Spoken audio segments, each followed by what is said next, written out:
waktu tadi saya sempat cerita, saya kan pernah di PHK di tahun 1997.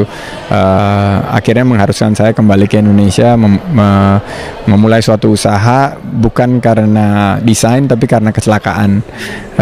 Tahun 98 saya bertemu Pak Edwin, diberi kesempatan untuk mendalami visi beliau, dan saya belajar dari Pak Edwin dan bapaknya Pak William bagaimana cara melihat prospek daripada suatu seorang entrepreneur itu, bahwa dia harus kerja keras, dia harus long term visinya, dan dia harus punya mimpi yang besar.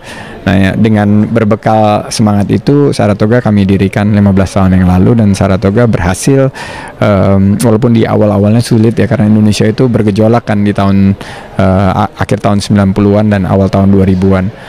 Tapi dengan keyakinan tersebut, dan tentunya dengan core philosophy values bahwa kita adalah bagian daripada solusi terhadap pertumbuhan ekonomi Indonesia, dan kita adalah sebagian daripada aset-aset bangsa. Nggak boleh kita putra-putra bangsa ini mengeluh. Kalau kita lihat kan bangsa Indonesia banyaknya mengeluh sekarang. Jadi kita harusnya mulai bertanya apa yang bisa kita lakukan.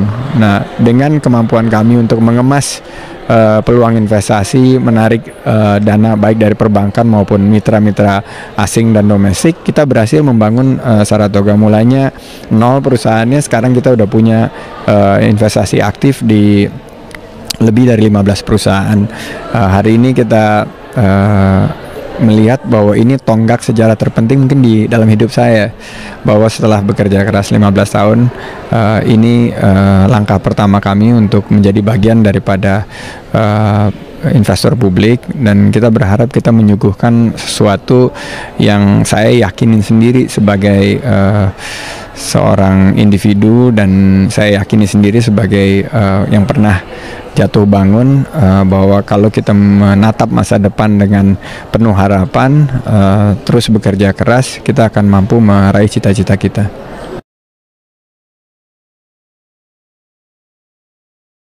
Yang paling berharga ya tahun 97 itu, waktu saya di PHK. Saya yakin dulu sebagai seorang profesional bahwa semua ada di kontrol saya. Ternyata Allah Subhanahu wa Ta'ala menentukan yang lain. Jadi satu hal yang saya pelajari dan saya yakini sekarang, bahwa kita harus siap, dan kita harus tentunya prepare for the best, atau expect for the best, tapi prepare for the worst. Jadi kita mengharap yang terbaik, tapi kita juga siap dengan kemungkinan yang terburuk. Nah, ini yang kadang-kadang entrepreneur itu nggak siap melakukannya gitu. Jadi saya belajar values itu, dan bahwa investasi itu jangka panjang, investasi itu memberikan suatu proses yang panjang ke depan ini, ya ini jadi turbulensi yang terrefleksi dalam kehidupan saya sehari-hari. Ini yang menjadi PR besar saya, dan saya berharap jangan sampai investor entrepreneur lain itu lahirnya karena kecelakaan seperti saya, tapi justru lahir karena suatu desain yang baik. Mereka memilih sektor yang tepat dan bisa mengembangkan bisnisnya.